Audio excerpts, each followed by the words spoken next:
Jan, please, will you light our chalice this morning?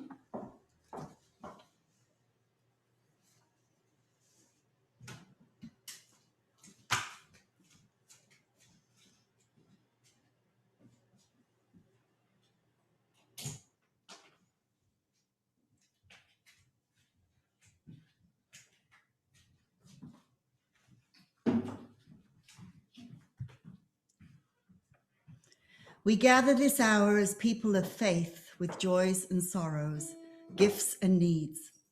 We light this beacon of hope as a sign of our quest for truth and meaning in celebration of the life that we share together. Before we sing the first hymn, let me remind you to leave yourselves muted. However, we want you and whoever is with you to sing with Jan and Mary as big and loud as you can. Make it a joyous experience. So let's sing the opening hymn, Morning Has Broken, number 38.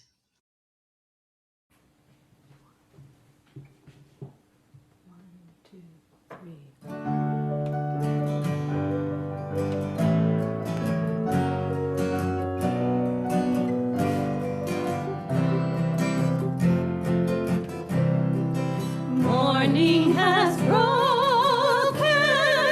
like the first morning. Blackbird has spoken like the first bird. Praise for the singing, praise for the morning, praise for the springing, fresh from the word.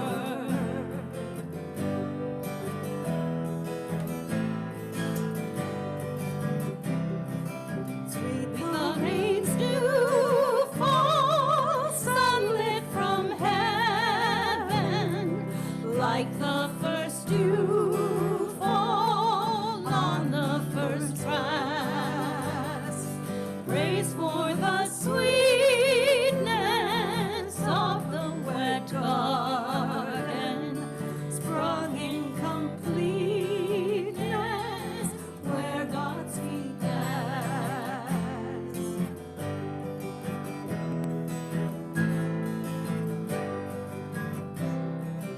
Mine is the sunlight, mine is the morning, born of the one light, Eden's flame. Praise with elation, praise every morning, God's recreation of the new day.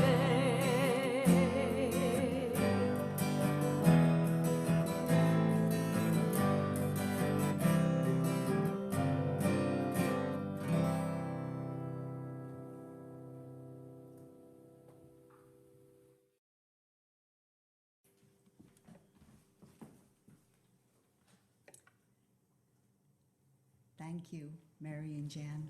Beautiful. Good morning. Welcome to the Unitarian Universalist community of Cambria. We are glad that you have joined us today. As a Unitarian Universalist community, we celebrate religious diversity and welcome all who join in search of faith and spirituality.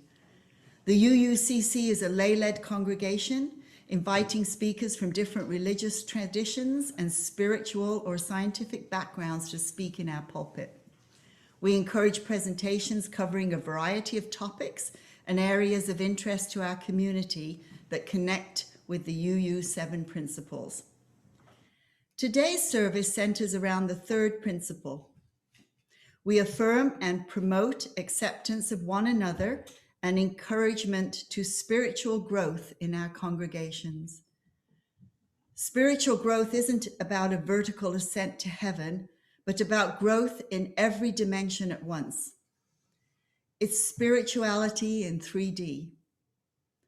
Growth in spirit doesn't measure one's proximity to the God above, but rather the spaciousness of one's own soul, its volume, its capacity, its size. We need souls that can take in the world in all its complexity and diversity, yet still maintain our integrity. And we need souls that can love and be in relationship with all of this complexity. Instead of fight or flight, we need a spiritual posture of embrace. My name is Sue Davis, and I am your worship associate this morning. I would like to extend a special welcome to today's guests and visitors. We are glad that you joined us this morning under these challenging circumstances. If you're not on our mailing list, please visit our website at www.uuccambria.org so that we can keep you informed about all of our activities. And a reminder, if you wish to see any of our past Zoom services again, recordings of these services can be found on the UUCC website and Facebook as well. And this week I checked out a few of those. It's really good to go back and listen to some of those really good services. The membership committee invites non-members to consider becoming a member of our community. Please contact Janet Cooper or a board member if you're interested. Thank you. Finally, John will engage in a brief question and comment session, followed by a question and answer hosted by Randy Schwabe regarding the proposed bylaws amendments to be voted on by you, the membership, at next month's annual meeting. That will occur after the service today, so please stick around for that. Again, good morning and welcome to everyone. Let us now recite the affirmation. Love is the spirit of this church, and service is its prayer. This is our great covenant, to dwell together in peace, to seek the truth in freedom, and to help one another. We set aside this time for any short announcements that would be of interest to our UU community members and friends. Please keep your items short and to the point. For any items that need more explanation, please call or email the person after the service to be respectful of everyone's time. If you have an announcement, please raise your hand by clicking on the raise hand button near the lower right of your participants window. When Susan calls your name, click the unmute button near the lower left of the participants window, then speak. So before we get rolling with all the blue hands, does anyone in the sanctuary have an announcement to make? Thank you, no. No, thank you, Susan. Oh, I thought Randy did. Okay. No. Changed his mind. I would like to make an announcement. I will be sending, I understand that Joyce is now in a rehab facility up in San Jose. And so I will be sending her address to Lori to put in the newsletter. And I think it would be really awesome if everyone sent her a get well card. So watch for that in the next newsletter. Dolores, if you would please unmute yourself and make your announcement. Yes, thank you. This Wednesday is the Operations Committee meeting right in your very own Zoom home. So if anybody doesn't belong to the Operations Committee, we would love to have you participate with us. So just send me an email and I'll get you the Zoom link. Okay, so this Wednesday, 6 o'clock. Thank you. Thank you, Dolores.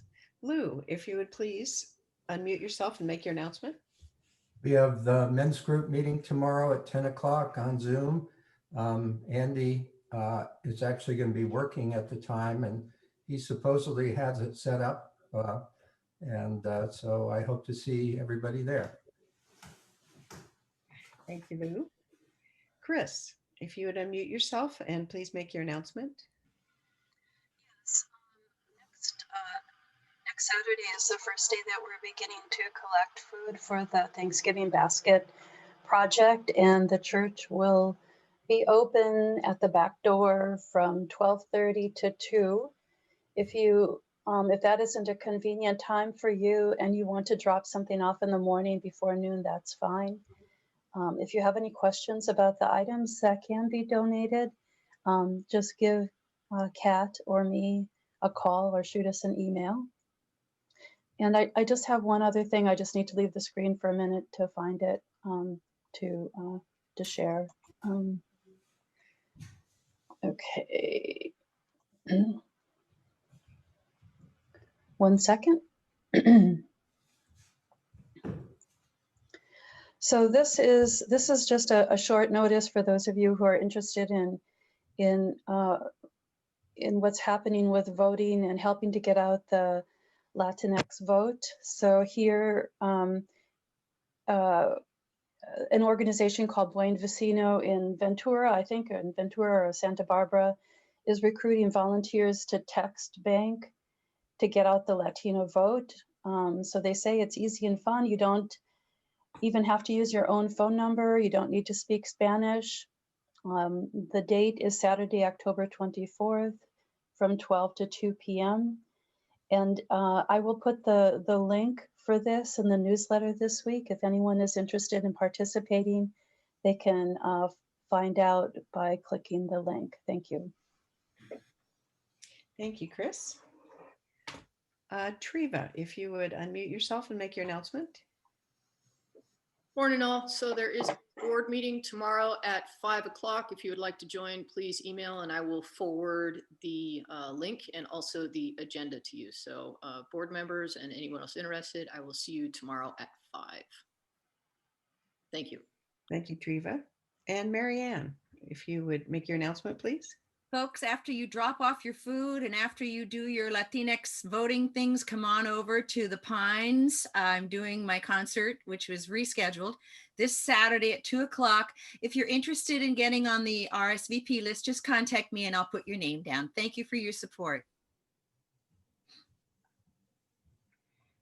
Thank you, everyone, for those announcements. Sue, back to you. Next week, from the Old Ship Church in Hingham, Massachusetts, a suburb of Boston, the Reverend Ken Reed Brown presents Spirituality for These Times. Sharing together some of our personal and significant joys and concerns bring us closer as a faith community. We invite you to share the milestones that are deeply felt as part of your personal life. But please be mindful and considerate of all of those who come to worship with us this morning.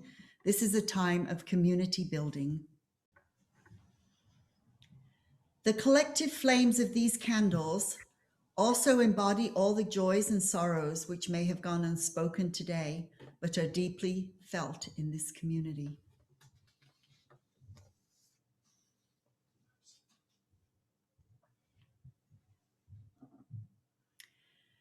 The first reading is a collection of miscellaneous quotes on paradox. Albert Einstein: life is a preparation for the future, and the best preparation for the future is to live as if there were none. Erica Jong: if you don't risk anything, you risk even more. Rita Mae Brown: good judgment comes from experience, and experience comes from bad judgment. Carl Rogers: the curious paradox is that when I accept myself just as I am, then I can change. Tennessee Williams: when so many are lonely, as seem to be lonely, it would be inexcusably selfish to be lonely alone. Pliny the Elder: the only certainty is that nothing is certain. Mae West: you are never too old to become younger. Paul of Tarsus: my strength is made perfect in weakness. Lao Tzu: Whatever is fluid, soft, and yielding will overcome what is rigid and hard. What is soft is strong. Nancy Cartwright. Life is a paradox. You're damned if you do, and you're damned if you don't. Maxine Hong Kingston. I learned to make my mind large, as the universe is large, so that there is room for paradoxes. Frederick Duramat. Whoever is faced with the paradoxical exposes oneself to reality. And last, from Edward Ricketts, the actual marine biologist who was the inspiration for Doc in Cannery Row, he said, "It is advisable to look from the tide pools to the stars and back again."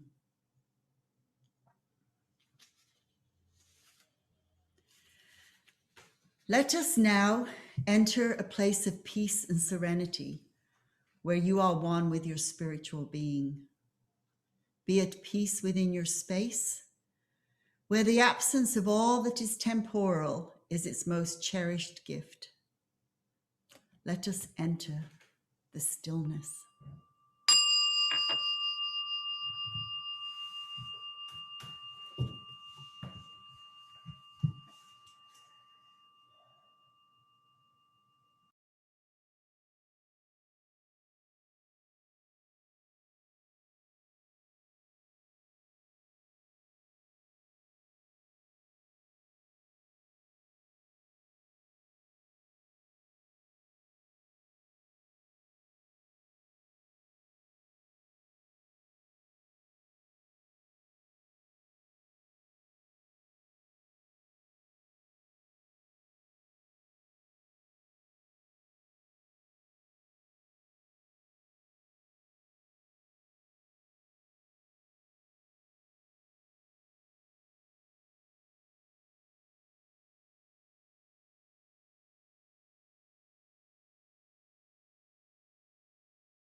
Please come back now.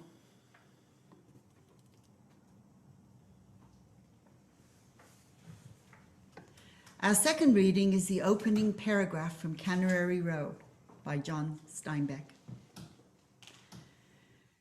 Cannery Row in Monterey in California is a poem, a stink, a grating noise, a quality of light, a tone, a habit, a nostalgia, a dream.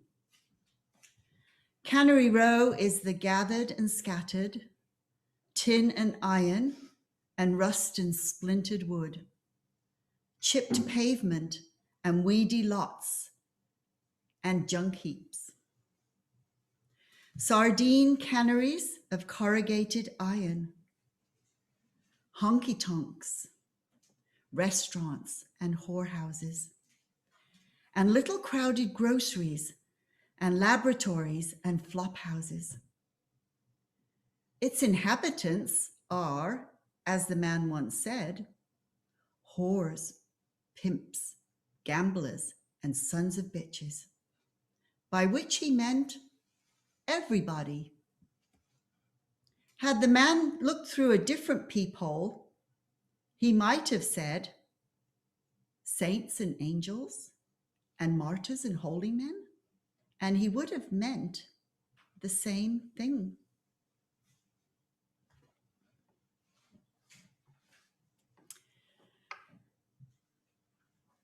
Our second hymn is To See the World, hymn number 398.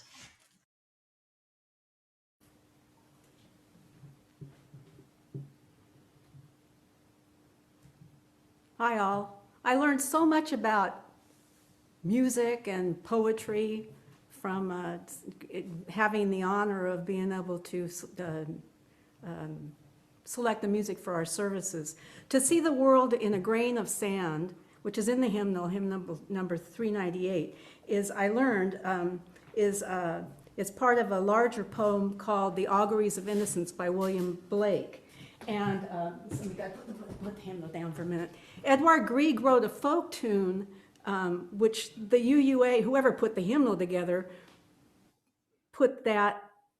set the first words into that. But I wanted to hear the whole tune. So I went online and I discovered the poem. So I've added more of the words from the poem so that we can sing the entire melody. And here we go.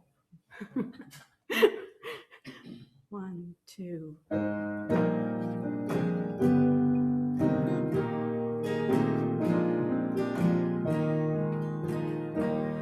To see the world in a grain of sand and a heaven in a wildflower, hold infinity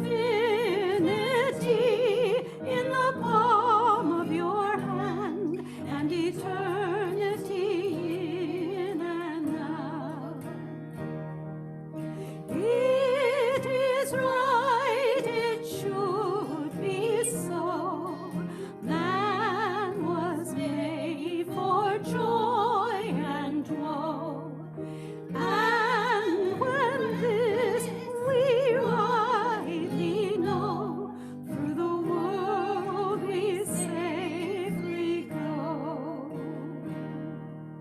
Every night and every morn, some to misery are born. Every morn and every night, some are born to sweet delight. Some are born to sweet delight. Some are born to endless night.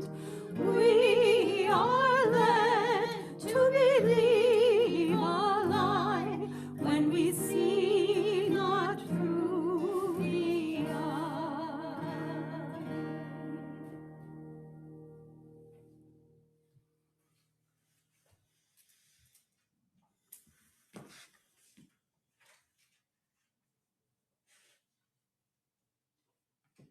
Thank you. Today, Jon Loring presents Embracing Paradox, Steinbeck's Cannery Row at 75. Along with being grandpa to Dylan and Bella, Jon Loring is a retired architect and teacher. Among his academic achievements is a doctorate in religious studies and the humanities. He is published in the academic journal Steinbeck Review. And along with being a great fan of Laurel and Hardy, he takes to heart Oscar Wilde's comment that life is too important to take seriously. He would also like you to know that if he had been a character at the end of Ray Bradbury's book, Fahrenheit 451, the story where all the books are burned, and if he had to be part of the secret renegade community in the book where books are memorized for posterity, the book he would have chosen to memorize is Cannery Row. Welcome, Jon.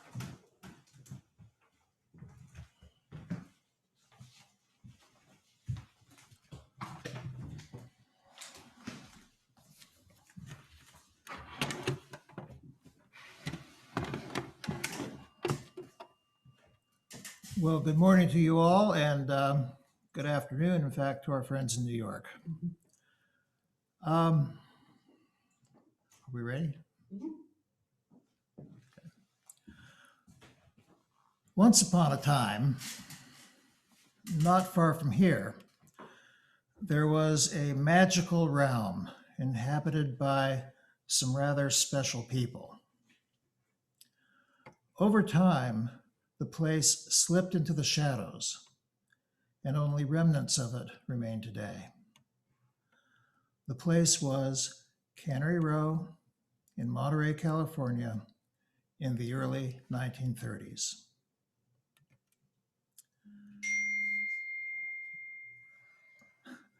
Fortunately for us, in 1945, after having written his masterpiece, The Grapes of Wrath, and after serving time as a reporter in Europe during World War II, John Steinbeck returned to Monterey, and perhaps in an effort at personal therapy, sought to recover that magical time that was Cannery Row. In not quite 200 pages, there is so much. And for today, I would like to focus on one area, and that is Steinbeck's embrace of paradox. For those of you who have not read it, the book centers around the character Doc, a marine biologist who owns a small lab on the waterfront of Cannery Row, and Mac, the leader of a small, motley group of bums who live just above the row. The closest thing to a plot is how Mac and the boys attempt to give a surprise party for Doc. Otherwise, there is no plot, only simple vignettes, often randomly presented, offering insights into the joys and conflicts of everyday life. Cannery Row is probably Steinbeck's funniest book. There are scenes where you will laugh your tail off. And yet, what might be called the inciting incident of the book is a suicide, the first of 3 or 4 suicides that occur in the book. The archetypal masks of Greek theater, one representing comedy and the other tragedy, are held together by Steinbeck paradoxically. Paradox is one of the key aspects of the book. And this is the ability to hold together 2 conflicting, seemingly mutually exclusive ideas or experiences at the same time. Paradox. Let me give you a simple example. I was talking with a young woman recently who had lost her teenage son. A year and a half out from his death, she is in deep grief. But at one point, she said that she was glad he was not alive at this time of having to deal with a great pandemic. "Isn't that terrible?" she said. "How can I grieve his loss and yet be grateful that he is not here?" Being able to hold on to both of these conflicting emotions is a mark of wisdom, a paradox. A more common experience may involve the death of an elderly person who is suffering, where there is both sadness and gladness for the passing, a paradox. This past summer, when Michael Esselin spoke here, he quoted Joseph Campbell, who himself was a part of the Cannery Row community in the early 1930s and a close friend of Steinbeck. Campbell said, "We must participate with joy in the sorrows of the world," a paradox. No doubt you can think of some examples from your own life. When I mentioned to a friend what I was doing this morning, he said, "You know, I've got this friend. He's a great guy. He's a good person. He does wonderful things, and yet his politics absolutely suck." And that, to me, he said, is a paradox. Time after time in this book, Steinbeck embraces paradox. Take the opening paragraph, for example. How can the same people be both whores, pimps, gamblers, and sons of bitches, and saints and angels and martyrs and holy men? Take the simple plot. When Mac and the boys try and carefully plan to give Doc a surprise party, it's a disaster. Then, when they don't even bother, a wildly successful party just sort of happens. Mac himself is a paradox. He is perfectly content because he does not work for contentment. Throughout the row, paradoxes abound. Nobody on the row believes in superstitions, but everyone acts like they're real. The name of the local whorehouse is the Bear Flag Restaurant. Henri the painter is building a boat, but he never plans to launch it. Doc, one of our two main characters, craves a beer milkshake. And by the way, Doc also befriends everyone on the row, but is perhaps the most lonely. One woman who lives in a discarded industrial boiler with her husband puts up curtains, even though there are no windows. One character, a young abused boy named Frankie, is basically adopted by Doc to be cared for. But it is Frankie's love for Doc that turns out to be his undoing. And then Cannery Row overall does not become itself until after it closes down for the day. Throughout the book, as I mentioned, Steinbeck interweaves little vignettes involving life and death. Both are embraced. Joy and sorrow, comedy and tragedy. And of course, for all of us, this can be a great paradox, holding life and death together. Now, parenthetically, one of my best friends said, don't do this paragraph, but I'm going to do it anyway.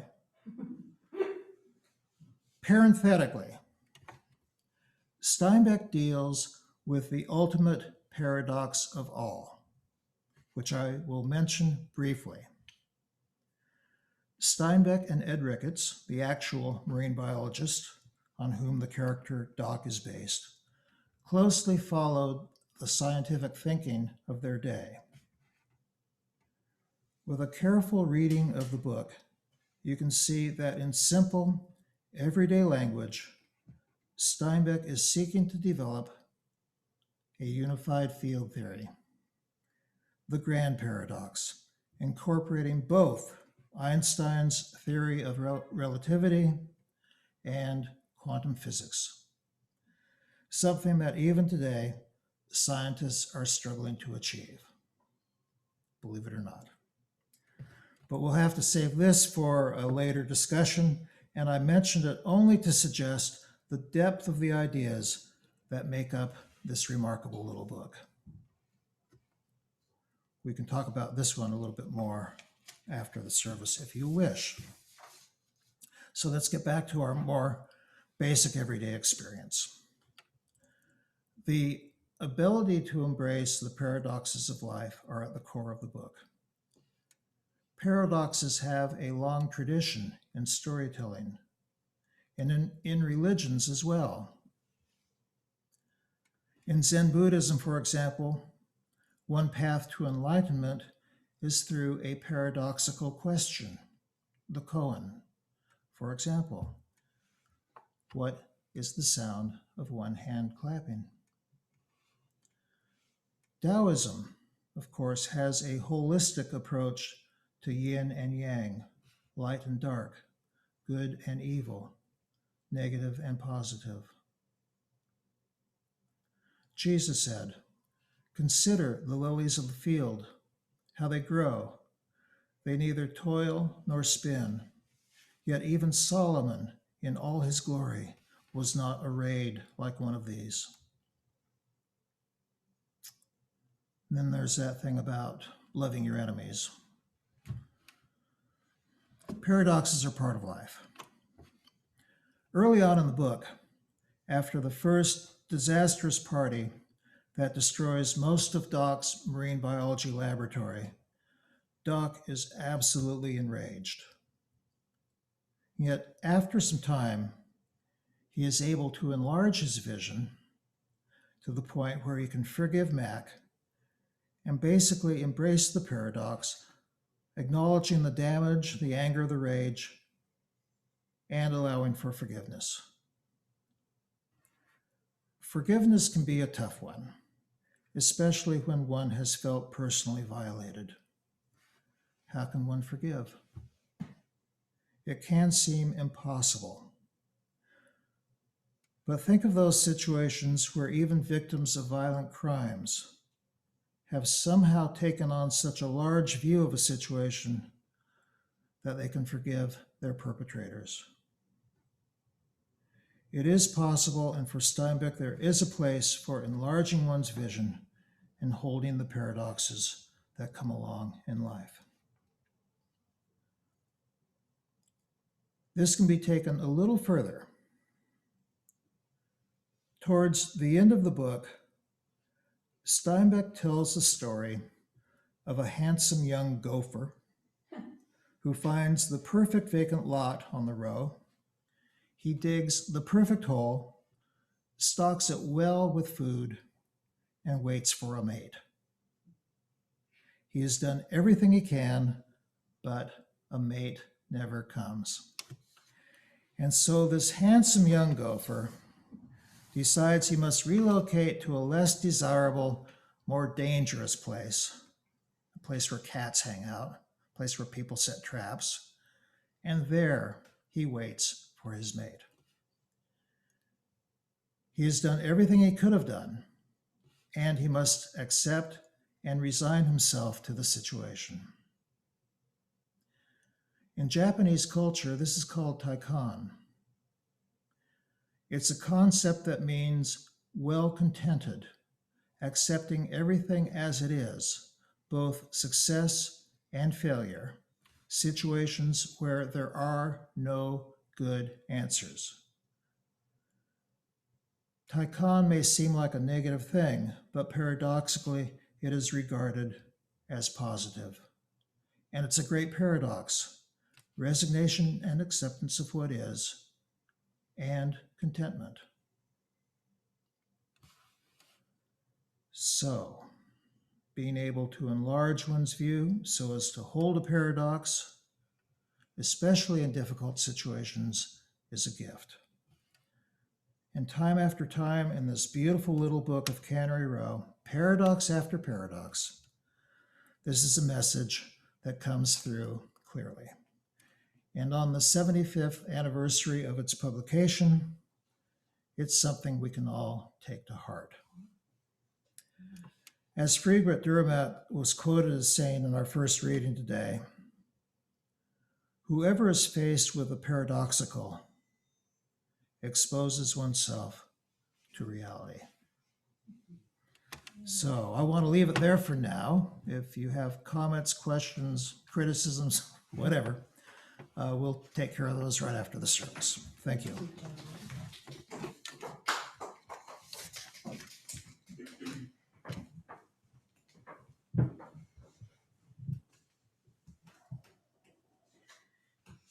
Thank you, John. You gave me more to think about than my high school English teacher. It's amazing how as we age, we think so much more deeply sometimes than when we were in high school and had to read that book for the first time. Oh, thank you. You took my notes, so there we go. Very good. Thank you, John. Normally at this time, we receive offerings from our congregants. However, due to the virtual format of the service, we invite you to make offerings in one of the methods shown on your screen. These methods will also be posted in the newsletter and on the UUCC website itself. Please keep in mind that our congregation is entirely self-governed by the democratic process. One of the privileges of our free church tradition is to provide all of the financial support for our many ministries from among ourselves. Generosity, therefore, is one of the spiritual values we recognize as central to our personal and our institutional well-being. You are invited to participate in the blessing by sending us an offering. Thank you.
Our thanks for all gifts given and received for the work of this community.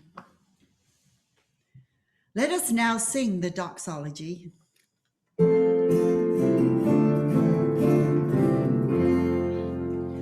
From all that dwell below the skies, let faith and hope with love arise.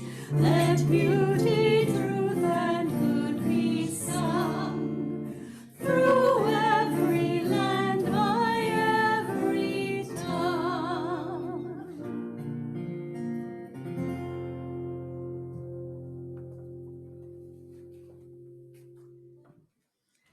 Please join in singing the closing hymn, Break Not the Circle, number 323.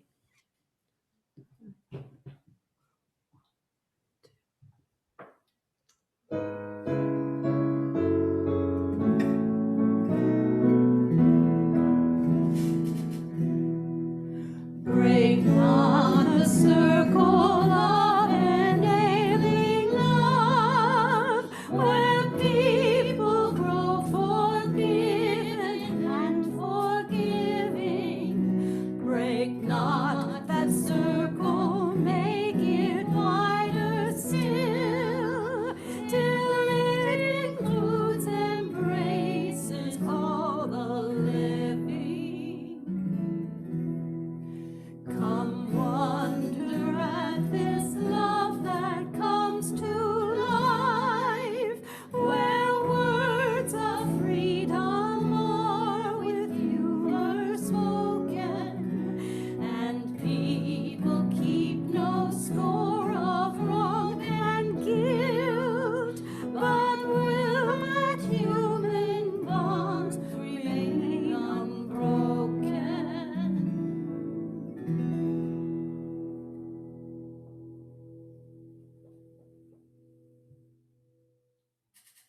No third verse.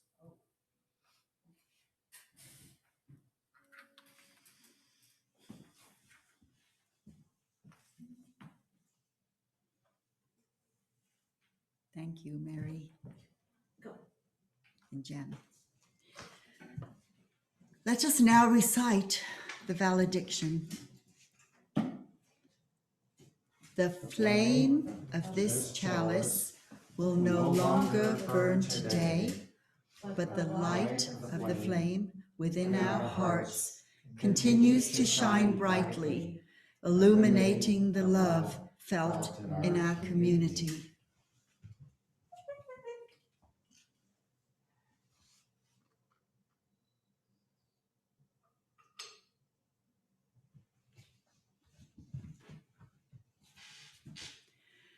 After the benediction, please click on the gallery view button in the upper right-hand corner of your screen so that we can all see each other together.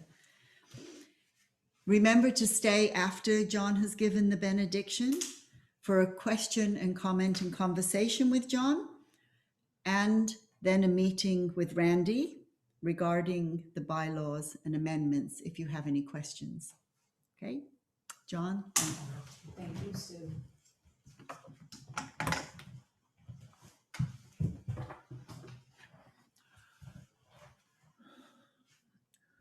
Our benediction today is based on the words of the mathematician and philosopher Alfred North Whitehead.